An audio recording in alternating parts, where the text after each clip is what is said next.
What's up, guys? Welcome back to another episode of the Talkin Football podcast. In this episode, I'm going to be breaking down the NFC East and what they need to do in free agency to become better next season. If you want to see more of these videos, they will be coming out. Next will be the NFC North, most likely. So be on the lookout for that. Free agency, well, I'm recording this. When I'm recording this, free agency is going to start in 18 days. So I'm going to try and get out as many videos as I can in that time to make sure you guys know how your favorite team should kind of look at free agency. I'm going to hit the intro and we'll get right in.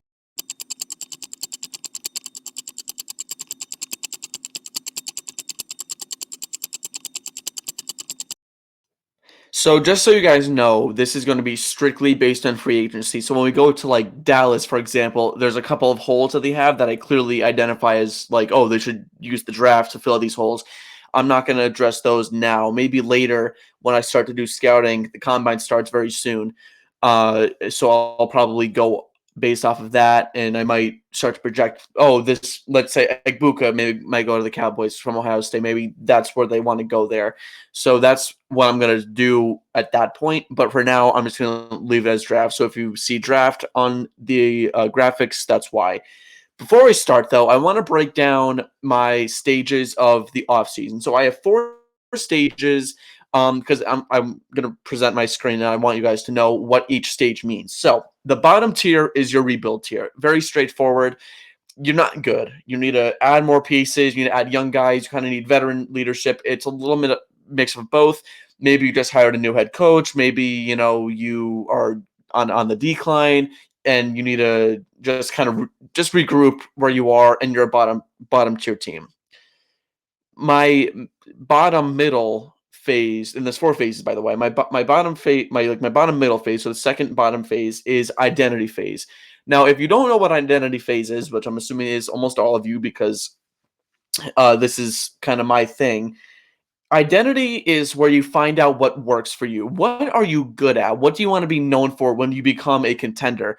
Do you want to maybe develop the run game a little bit more? So maybe in your identity phase, you develop the run game both offensively and defensively. Maybe you want to be a complete air raid team. That's when you go after guys like quarterbacks and receivers in your identity phase. A lot of the mediocre teams are going to fall into this category. And you might say, well, this rebuilding team might be an identity team, or this identity team might be a rebuilding team. And a lot of them work for a couple different things. So, and I'll break that down by team when we get to that point.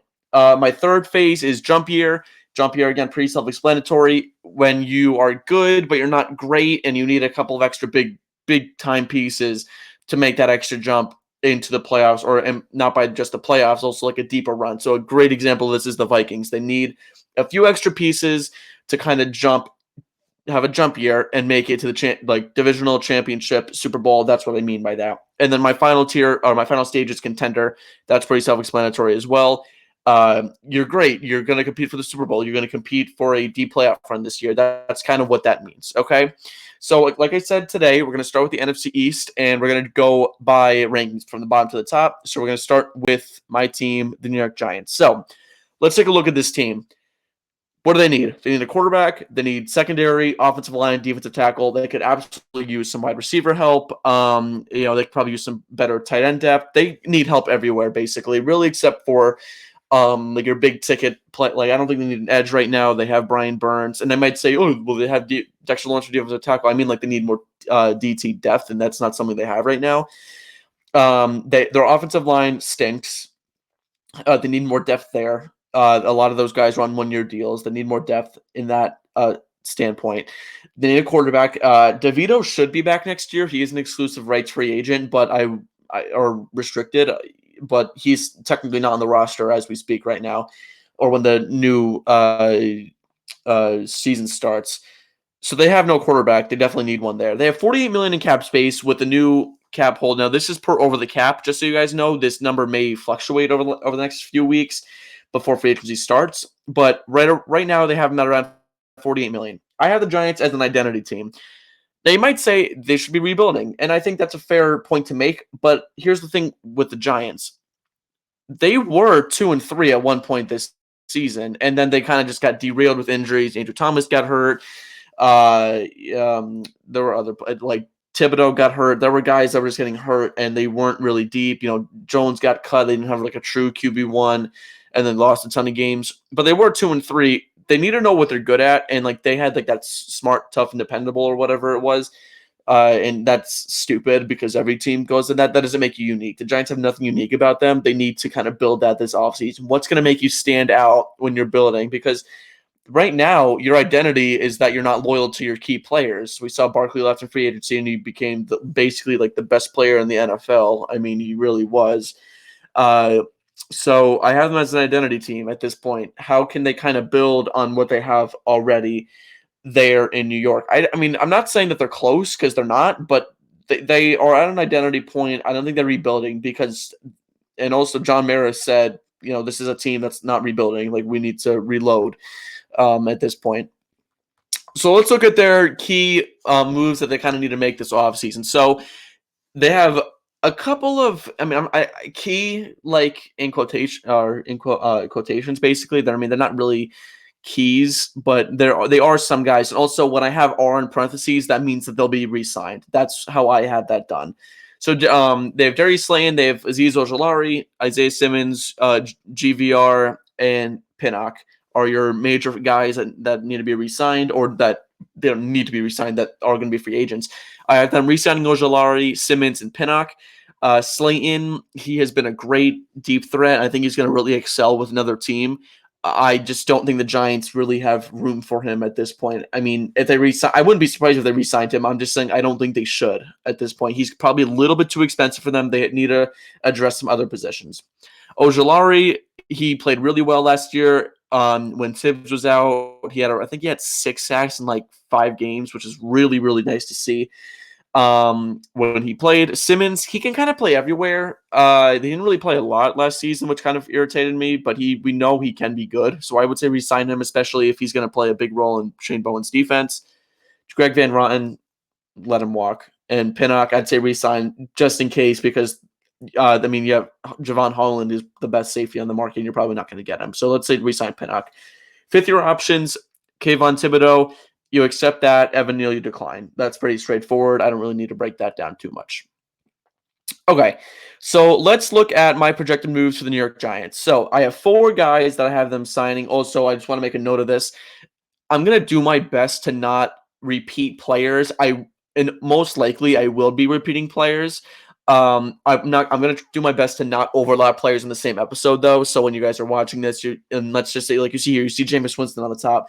I'm not going to say Jameis Winston for the rest of the video, or I'm going to try my best not to, but you might see in another video, oh, this team needs a quarterback. Why don't we sign Jameis Winston? That's kind of how I'm going to do my best to not repeat as much as I can, but I may, just so you guys know. Okay. So New York Giants, they have $48 million in cap space. Here's what they should do with that after they re-sign their guys. Okay. So sign Jameis Winston, 1 year for $8 million. We know how much the quarterback is worth at this point. Backup QBs are going for a lot. Andy Dalton went for, I think, 2 for $8 was his contract with Carolina. I would assume, and Winston's twice as good as Dalton, in my opinion. So Winston would get $8 million, especially if he's going to be the starter here in New York. And he's interested in coming. He said that during the Super Bowl media week. So I don't know why, though. I think that's a good fit. He likes to throw it deep, which I think New York needs. And he has a great personality, which the Giants have not had like ever at quarterback. Byron Murphy, I think, would be a perfect signing to fill that corner void. I have him at 3 for 45. He could very well go for more than that. This is a conservative guess. His contract with the Vikings was 2 for 17, so that's 8.5 a year. This is doubling it or almost doubling it to around 15 million a year. I think it's a great contract for Byron Murphy. He played absolutely phenomenally last season. I think he could be a true CB1, especially if he plays the way he did this past year. I think he'd be a good fit for the Giants. I have seen a few links that connected Murphy to the Giants, so I'm definitely curious to see if that were to happen. So keep an eye out on that. Will Fries, we know the Giants like signings from Indy. They signed Okereke. They've signed Mark Lewinsky. They have guys that they have signed from Indy before. I think Will Fries would be a good add on that offensive line. And then Sebastian Joseph Day, who I have signing as extra defensive tackle depth there. So that's kind of what I projected the Giants to do. And this is a good estimate of what they could do. And again, these contracts aren't necessarily accurate. I do think Fry's 4 for 48. He could probably go for a little bit more than that. Murphy, same thing. But I think at the end of the day, this is probably pretty accurate when it comes down to it. At least in my opinion. If you guys think differently, let me know in the comments. Um, for some contracts, I will try to go to Spotrac and look at how they have the market value going up. But this is my opinion. This is how I think they're worth. So just to kind of keep that in mind. So with these moves, this is their projected offense. You have Winston at the quarterback. Skill positions, you have Tracy, Neighbors, Robinson, and then Hyatt at wide out 3. I think Hyatt is due for a breakout. Now, they could draft a receiver in the draft, and there are plenty of good ones. But I think give Hyatt a shot at this point. You have Theo Johnson at tight end coming back from his, I think he had foot surgery. Then the offensive line looks like Thomas, Runyon, JMS, Fries, and Luminor, which in my opinion is very mediocre, but it's good. It's good enough to get by, and the Giants have not had really true sustainable offensive line play in a very long time. So I think if they had this offensive line, they would be pretty good at that standpoint. Especially, I mean, they have not been good offensively in a very long time. Like their last watchable offense was 2018, and their defense that year was terrible. Let's go to this defense now. This defense is a little bit different compared to what I have for the other NFC teams. Like usually you see defensive end, defensive tackle, defensive end. This I have a little bit different. This is almost like a speed package. You have Tibbs and Burns on the edge with Ojulari and Lawrence in the middle. My reasoning for that is we've seen that Ojulari has played defensive end before, and I think that he could probably play an interior. I mean, when I say interior, I mean like a defensive end kind of guy. Ojulari can also be replaced with Chapman and Sebastian Joseph Day, and I think that could really work out for the Giants. So Ojulari can be replaced by either one of those guys. Linebacker crew, you have O'Kerry, Kane, McFadden, and then in the secondary, you have Byron Murphy, Deontay Banks, Drew Phillips for your corners, and your safeties are Jason Pinnock and Tyler Nubin. It's not a bad defense. It's not. It doesn't necessarily scare you as much as it should or it could. I think when it comes down to it, and I'm going to highlight his name right here. You see that blue dot? That is exactly who I'm looking at there. I'm looking at Deontay Banks. Can he bounce back after being horrible? Literally, he was awful last season. Can he bounce back from how poorly he played the season before? And being a CB2, he probably can do that a little bit better instead of being a CB1. So that's what I have for the Giants in that standpoint. Let's move on to the Dallas Cowboys. Okay, Cowboys. They need defensive line. They need a right guard now that Zach Martin's retiring. They need a wide receiver, or they need wide receiver depth, and they need a running back. So they have $2.5 million in cap space. I thought it was a little bit higher than that, but they do only have 2.5. They're an identity team. How can you build with Brian Schottenheimer? I think that signing or the hiring was definitely interesting. And this identity, when it comes down to it, it's more about how loyal can you be? Like what is Schottenheimer going to bring? What is Coach Scheide going to bring to the Cowboys that makes them unique? Because so far the Cowboys, they're the Cowboys. They don't really excite you. I mean, CeeDee Lamb's good and Micah Parsons is good, but they don't like pop out. I mean, Bland and Diggs, but like they don't have consistently good players at every single spot like they used to have. But the thing is, with a guy, when you have a guy like Schottenheimer, who you just brought in, I think he's a little bit different than McCarthy. And how can you show that? It starts with loyalty, and that's what I'm going to have here when you look at their key free agents. You're going to see a lot of R's. So they have Osa Odigizua, they have Eric Kendricks, Tank Lawrence, Rico Dowdle, Cooks, Turpin, Rush, and Lewis. You see a lot of R's. Now, you might say, Kyle, how are they going to be able to re-sign all of those players? And I think a big thing is backloading. They're not going to be able to do a lot of base contracts like we usually see. They're going to have to be backloaded significantly. And Odigizua is going to be backloaded. Tank Lawrence is probably going to be a short-term deal, but he's probably going to have to backload or maybe have some void years. Kendricks, the same thing. Jordan Lewis, same thing. Turpin is an exclusive rights free agent, so he shouldn't be that expensive. But again, bring him back too. I mean, these are out of your key free agents. Cooks you can let walk, and Dowdle you can let walk because there's a lot of good running backs in free agency, and there's a lot of good ones in the draft that they can absolutely get. Now, this is what I said earlier in this video, where I said let's I'll hold that off for a second. Let's look at their moves really quickly. So I have them cutting. Um, I am blanking on his first name. Wilson, the safety Wilson, who I just cannot think of his name right now. Damone Clark, I have them cutting, and Mazai Smith too. I couldn't find a number on him.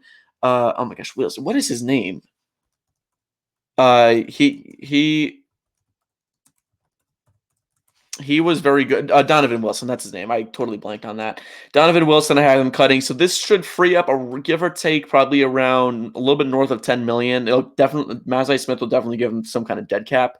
But I would definitely look at that. They should accept Tyler Smith's fifth-year option at this point. And the biggest thing is the extending Micah Parsons right there. That is the absolute most important thing at this point. They absolutely have to extend Micah Parsons. There's no if, ands, or buts about it. And that can also free up some cap space as well because they can use the money that he has on his fifth-year option right now, and they can move it back. And it's a lot because he was number 11 pick, right? Or no, number 12 pick. He was number 12 pick in that draft. So it's probably around 20 million-ish, give or take. So that can get moved back too. That frees up around 17 to 20 million, I would say, which gives you a little bit of room. And that's why I have these short signings here. Go after guys like Poona Ford, go after guys like Greg Van Roten, go after guys like Von Bell. And it's going to be your typical Cowboys offseason where Jerry Jones says, we're going to go all in. Von Bell is their version of going all in. I like Von Bell a lot. I really do. I think he's a great player. Or he was a good one at least. I really do like Von Bell. But they are going to have to be a little bit more conservative here. And I think that's the best thing to do when you have a new scheme coming in. Again, putting that in air quotes because it's not really new. It's your offensive coordinator. He's coming in, building an identity and being loyal to your own guys who, like, if we're being real, this Cowboys team really isn't that bad. I mean, they're not if we're looking at it. They're really not that bad. Dak just got hurt, and that kind of screwed their season up. If Dak played, I mean, their defense was electric down the stretch. I'm sure they would have made the playoffs. So it would have been close. We saw the NFC wasn't super competitive. I mean, Dallas, I think, is a little bit better than Green Bay. Or not, that's not true. Green Bay's better than Dallas, but Dallas could have made it close, and they did, actually. They were pretty competitive down the stretch there. So I do think that they can absolutely make something happen there. So with these moves, let's look at their projected lineup. So we have Prescott at the quarterback. The running back, I had the draft. Now, and I also have that with wideout too. And the reason why is because it's super deep and the Cowboys have a lot of draft picks.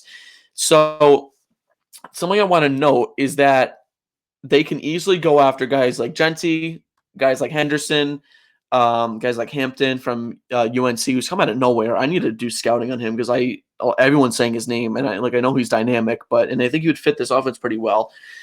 Wideout too, again, Egbuka is a good option, especially at where they're picking. So they have plenty of options to go from. I think if they went with Egbuka in the first round and went with a running back in the second, that could definitely fill up those voids. Tight end, I have Jake Ferguson, and then the offensive line, which isn't really great. You have Tyler Guyton, Tyler Smith, Cooper Beebe, Greg Van Roten, and Terrence Steele. Now, Steele could get restructured, and that could definitely free up a lot of cap space. Steele did not play very well last season, but he definitely could get restructured or even cut. I think blogging the boys. Check them out. I don't know if they're SB Nation or what they are, but they had a breakdown of it. And they said Terrence Steele could get cut, and I thought that was interesting because he is on a big contract. So you could see him get cut or restructured, but me knowing the Cowboys, they're very conservative. So let's just assume that they don't do that. Okay. Let's look at this. Let's look at this defense. So you have on the defensive line, you have Tank Lawrence, you have Poona Ford, Odigizua, and Micah Parsons. That's very solid. That's a very good defensive line. I'm a big Odigizua guy. I really do. I really like him a lot. I think he's a great player. Linebackers, and I know Overshown is hurt, so they could draft a linebacker, but this is like when everyone's healthy.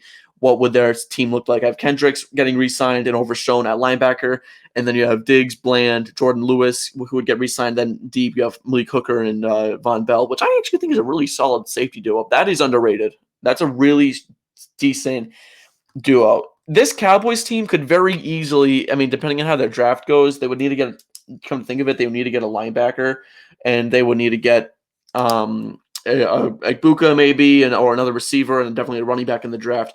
I did see, again, referring back to that Blocking the Boys article, they did say J.K. Dobbins was an option too, and I thought that would be very interesting because Dobbins would fit that. He would definitely fit that defense. That defense. He doesn't play defense. That offense very well. So it'd be very interesting to see. Let's move on to the Washington Commanders, and I bet this would probably surprise some of you, and it might, especially that identity phase right there. And I'll break that down. So let's talk about what they need. They need offensive tackle, they need wide receivers, and they need an edge rusher. They have 82 million in cap space, and that's because they have so many key free agents leaving or projected to leave. Now you see on the bottom identity, and when I broke down identity, you said, "Oh, well, identity means like you're probably like 6-11, 7-10." So why are Washington an identity team? And I'm going to break this down for you really quickly. So the reason why Washington is an identity team is because I have seen so many good teams buy after one good season with a bunch of guys having career years, and then they end up crumbling the next year and they go like 7-10, and then you're in cap hell because you overspent when you had all this cap space. If I'm Washington, I'm being a little bit more conservative with it. I know my off season moves might contradict that a little bit, but I have them as an identity because what are you good at? I mean, like especially defensively, and that's kind of where the emphasis of this team goes because your head coach is a defensive minded guy. I mean, what are you good at? I mean, you're good at like Jaden Daniels is great with throwing it deep. We saw that, but when a lot of your big play gains came from screens, that doesn't make you unique. Washington, there's nothing really. Washington's a good team. They're well coached. They are very solidly built, but they don't stand out to me, and they're not very unique. And this offseason, they can make themselves unique if they follow the identity stage of if they follow the identity stage that I have them here that I have here for them. Okay, let's look at their key free agents. They have quite a few. Okay. Offensively, a lot of their depth receivers are projected to leave. Noah Brown, De'Ami Brown, Zacchaeus, and Ertz. Those are guys that they could bring back. I don't think you bring back Noah Brown. They could if he's cheap. I would definitely try and bring him back because he played really solidly last season. De'Ami Brown was fantastic in the playoffs. He does have a fumbling problem, but I think if they could use maybe as wide out 3, I think that would really be cool to see. Zacchaeus, again, he played well down the stretch, but he's not worth enough to resign. Let him walk. Zach Ertz absolutely have to resign. If there was one guy to pinpoint, it would be Ertz. Defensively, you have Fowler, Wagner, St. Juste, and Chin, just to name a few. I think you re-sign Fowler. He was phenomenal last season.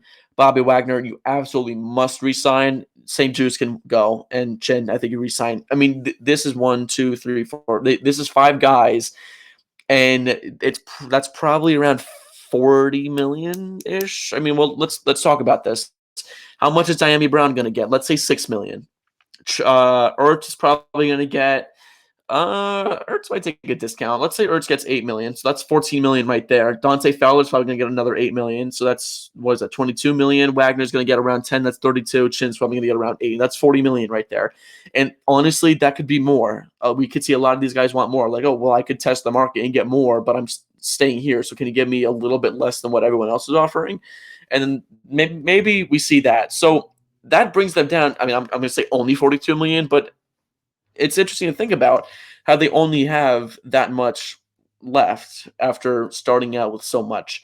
But the offseason moves here, this is where it gets interesting. So Washington should try and trade for one of these two. They should try and trade for Cup or Debo. I think Debo would probably fit the offense a little bit better because Cup is more of a route run. And another important thing, Cooper Cup is insanely injury prone, and that it's not FedEx. What is it? Northwest Stadium, even though they're in the Northeast, which I think is or they're in the East, which I think is funny, very ironic. The thing is, that turf sucks. It is by far the worst turf I've seen ever. I mean, Levi's in San Fran and in MetLife. But like MetLife's isn't choppy. I think that's a big thing that's different about them. MetLife isn't choppy. It's just not real. It lacks like a realness to it. Levi Stadium is very choppy, but Northwest Stadium, or I'm going to call it FedEx Field. It's easier for me to call it FedEx Field. Or Washington plays, it is terrible. The turf is terrible. So I think if they had to go after someone, I would say pinpoint Debo Samuel. And I think Samuel would fit the offense a little bit better. I mentioned they go for screens, they like their jet sweeps, and it would bring kind of a spontaneity to this offense that we haven't really seen in a while. Who else would they sign? Chase Young, got to bring him back because we've seen how well he played pretty solidly with San Francisco. He played pretty well with New Orleans. I think it's time for a reunion there, especially when you need an edge rusher. And then I had them signing 2 offensive linemen. I had them signing Cam Robinson for 11 million, and I had them signing Jedrick Wills 3 for 24. So offensively, that's kind of where I have them going. Spotrac had Jedrick Wills at like 2.5 million per year, which I don't understand why, because I thought Wills was good. I mean, I know he's been struggling the last few years, but he's still a young player. I know he's kind of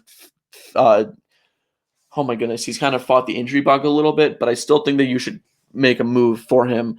And then that bottom one, that's the big ticket guy right there, DJ Reed. I think they could easily make a move for him because look, you have 40 million left. Figure this is 8, 15, 20, that's 11 and 8, so that's 19 plus 24, which is around. It's a little bit more than 40, and so it's around 43.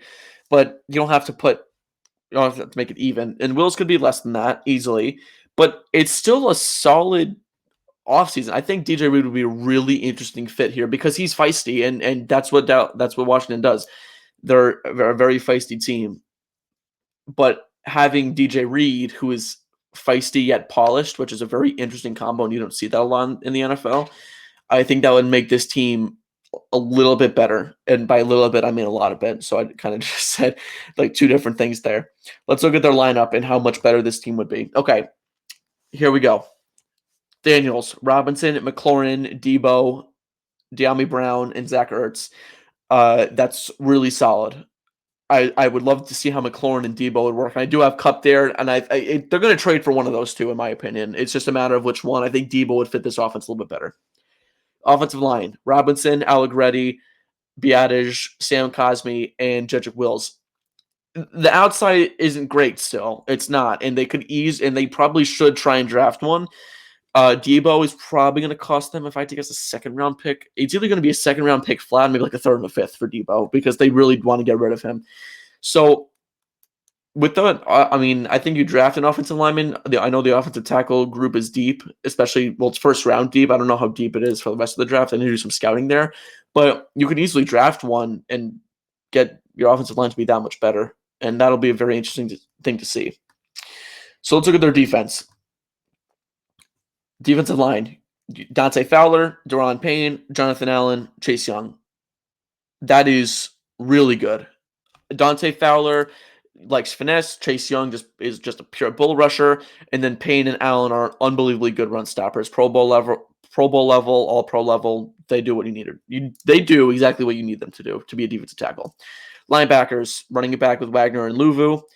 Corners, you have Lattimore, DJ Reed, and Mikey Sanders still.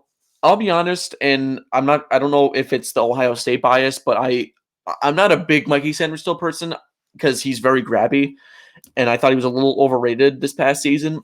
That doesn't mean that he's not a baller. Down the stretch, he played very well. I do think he's grabby. I think if he played in the slot against those kind of silky route runners, he would excel there. I mean, it depends on how grabby he is, though. Because those silky guys are used to playing guys. If Sanders still pressed them up, he would be able to kind of stop the route from the get-go. Because Sanders still is very, he's very feisty. Again, a little grabby though. But I'm telling you, if he can play the slot and kind of shut those guys down, that could make this defense so much better. And then in the back end, you have Jeremy Chin and Quan Martin holding it down. So again, what the key to Washington's offseason is re-signing a lot of their key guys. That's kind of what it comes down to. Okay, let's look at Philly and what they need to do. And spoiler, they don't have to do that much. Okay, Eagles, they need a defensive end, a third wide receiver, and linebackers. Now, they could easily uh, make the linebacker situation better by doing one easy thing, that's bringing a guy back. And you can see here, cap space, they have 22 million. So they have a decent amount, not a lot, but they have some. And they could probably make it more if they cut James Bradbury. I don't have that in this, but they could easily do that and free up some more cap space. They're easily a contender. I mean, that's kind of a given. They won the Super Bowl this past season, and they're already really good on paper. So their key free agents, they have quite a few. Josh Sweat, Milton Williams, Mekhi Becton, Zach Bond, Gainwell, and Maddox. Sweat is too expensive. You have to let him walk. Same thing with Milton Williams. Let him walk. I think Milton Williams is going to have a big market. I don't know why Josh Sweat wouldn't. So let those guys go. Becton, you got to resign because he played really well, and you need to make sure you bring that right guard back. He played really well, and I'm happy for Becton. Zach Bond, if they're going to make one move, they can only make one move. It's bring back Zach Bond. He was absolutely phenomenal last season. Unbelievably good tackler, best linebacker in football. Not even close. No one's close to him. And I would resign Gainwell too. He shouldn't be that much. Maybe 2 for 6, right? Maddox, you can probably let go as well, for what it's worth. Now, these moves might surprise some people, and I didn't go super deep into what they should do because they don't need a lot of needs, but the big ticket there is on top. Khalil Mack, I believe he's playing next season. I think he said he was going to. I don't know. He needs to win a ring. No better team to do that, or at least try to, with Philly. They should have the cap space to at least bring him in on a 1 for 13, or maybe make it 1 for 10 heavily incentives. I don't know if he would want to do that, but he's old. Once a player starts to think about retirement, they don't want long-term deals. They want short-term, and they're just going to ring chase. That's what Khalil Mack has gone down to. I think 1 for 13 is pretty fair for him, considering he's declining. He's been hurt a lot recently. I think Khalil Mack's the guy that Philly should go after. Nick Westbrook-Akine is also available. I have him on a 1 for 4. I think that's pretty fair. I mean, he's a deep threat. He had like 27 catches last year, and he had like 8 touchdowns. He's a great red zone threat. I think he would complement and take off the deep threat worries that A.J. Brown has, and they can make Brown more of a true wideout one instead of making him run deep routes all the time. That could take off a lot of pressure from A.J. Brown if they made that move. Let's look at Philly's projected lineups. Hurts, Barkley, Brown, Smith, and Westbrook-Akine with Goddard. Those are your skill positions. I mean, probably arguably the best in football, in my opinion. And then your offensive line, which is easily the best in football. Mailata, Dickerson, Jerkins, Becton, and Johnson. They run back with what they have, or what they had this past season. This is an unbelievably good offense, probably the best in football. I think what I'd be most curious to see is how Westbrook-Akine would take off pressure from guys like A.J. Brown, because Brown is very physical, and they need to use him a little. I mean, they don't need to use him better. He was great this season, but Westbrook-Akine would definitely take off some pressure there, in my opinion, at least. And I don't think Dotson's a free agent, but I do think they need someone who is a little bit better than Dotson, or maybe they can bring in and out. Because let's say A.J. Brown needs a breather, you still have Smith, Westbrook-Akine, and Dotson, which is a pretty good trio still. Or if Smith needs to come out, you have Brown, Westbrook-Akine, and Dotson. That's still a pretty good group, in my opinion. Defensively, you have Nolan Smith, who I love, Jordan Davis, Jalen Carter, Khalil Mack. That's ferocious. That's an unbelievably good defensive line. No doubt about it. Linebackers, Zach Bond and Nakobe Dean. No, Nakobe Dean did get hurt. I think he said he was doing well. Or that's not who it was. Overshown who I said was doing well. I believe Dean should be good to go for the beginning of the season. I don't know why he wouldn't be, but I believe he should be okay there. Darius Slay, Quinion Mitchell, and Cooper DeJean are your corners, which is, again, unbelievably, I mean, that's insane. Then back deep, you have Blankenship and C.J. Gardner-Johnson, which speaks for itself. I mean, that's just a really, really solid, really solid group there. So that's what I have for the NFC East. If I didn't go deep into your team, I apologize for that. I tried to do my best with what was kind of given to me. And I think they're all pretty fair, because I don't think that Philly's going to go all in. I mean, they already have such a good group. Why do you mean you could just run it back? Resign your key guys and go after Khalil Mack and Westbrook Akine, maybe some depth guys, and you should be good to go there in that standpoint, in my opinion. So that's how we're going to end this episode. Thank you all for watching. This is Talking Football, and that's what I got to say about that.